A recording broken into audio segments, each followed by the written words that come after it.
Deadly superstorm Sandy causes flooding and blackouts. Superstorm Sandy pounded the US coastline last night, hurling record-breaking waves into the northeast coast of the USA and reportedly killing a total of estimated 13 people.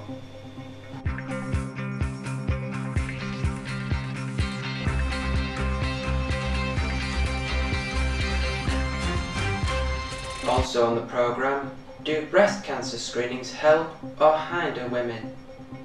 And the Duke of Edinburgh quips as he receives honorary doctorate from Plymouth. Welcome to GAP News. I'm Gary Pendlebury. Superstorm Sandy pounded into the US coastline last night, hurling record-breaking waves of seawater across the northeast coast of the USA and reportedly killing at least 13 people. It was downgraded from a hurricane to a post-tropical cyclone minutes before striking at midnight, 8 p.m. local time. But experts said the distinction was technical.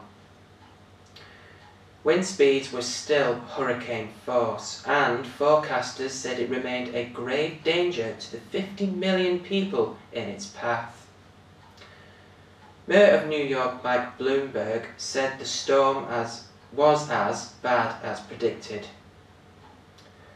Local officials say that at least 13 people have died as a result of the storm in the USA and Canada.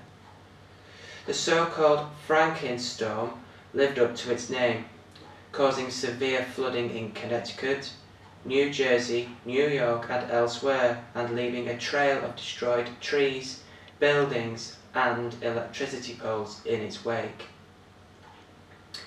Many motorists were stranded as water levels rose to perilous heights on the roads, and cars were seen floating down the streets of New Jersey and Lower Manhattan. The iconic Manhattan skyline was later plunged into darkness due to electricity failures, and there were also reports that electricity transformers exploded across New York. 3.6 million people across the northeast coast were left without power last night, including a hospital in New York which was forced to evacuate after its generator failed to work. A nuclear plant was placed on alert due to the record-breaking sea surge, and residents who had ignored official advice to evacuate were told to stay where they were. The governor of Connecticut said thousands of people were stranded in their homes and issued a Katrina-like warning.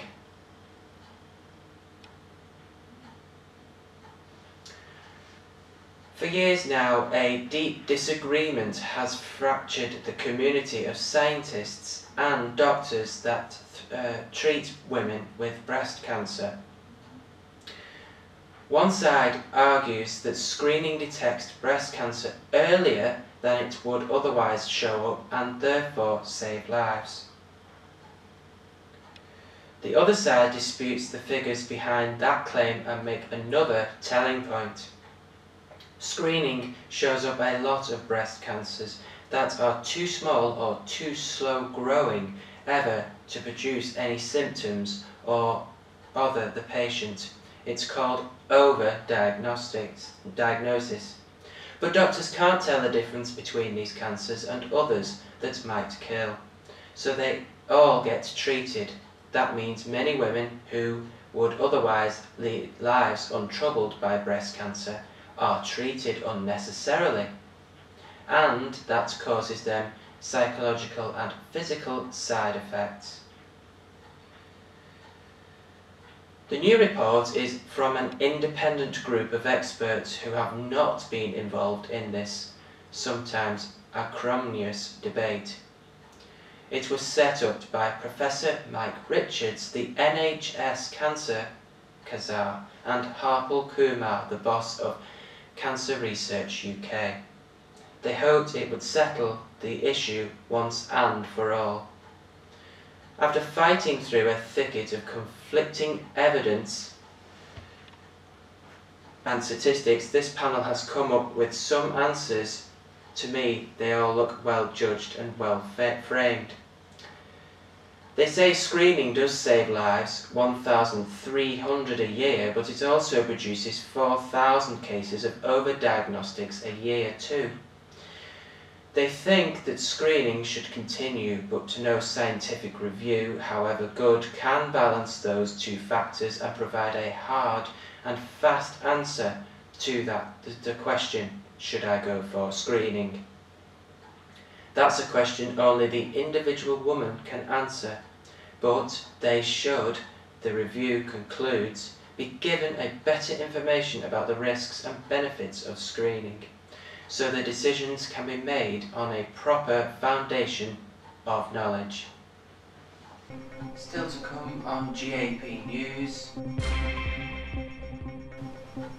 Police investigate Mark Clattenburg breath complaint, and Duke of Edinburgh quips as he receives honorary doctorate from Plymouth. All that and plenty more after this short break. Don't go away.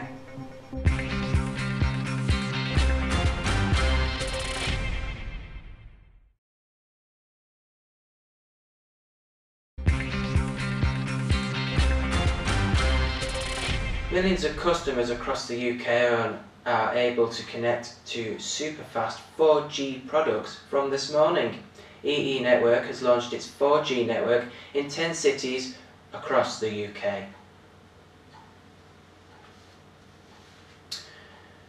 The Metropolitan Police have launched an investigation into claims that the referee Mark Clattenburg used inappropriate language during Sunday's game between Chelsea and Manchester United. Clattenburg, his assistants and the fourth official are understood to have been stunned by the claims, with Michael McDonough, Simon Long and Michael Jones denying hearing anything of that nature over the official's microphone link up. Clattenburg's fellow professional referees were today understood to be as shocked and angered as their colleague over the allegations against him and were rallying around him.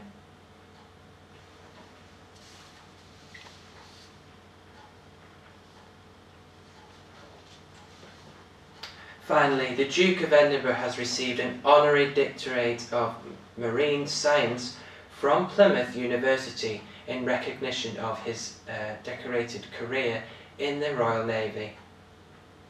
Accepting his award, Prince Philip joked about the length of his university career and how he approached it from a different direction from most, quipping, "It's now quite a long time since I started my university career. But unlike most people, I started at the wrong end. I became Chancellor of the University of Wales in 1947 and I have been going downhill ever since."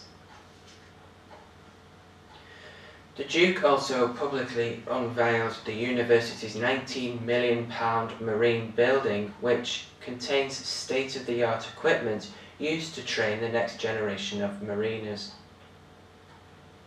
The visit comes during a year dogged by health scares for the Royal. In August he spent 5 nights in Aberdeen Royal Infirmary where he was treated for a reoccurrence of a bladder infection. It came less than 3 months after he spent 5 nights in hospital with a bladder infection, following the Diamond Jubilee pageant on the River Thames. That's it. Bye bye.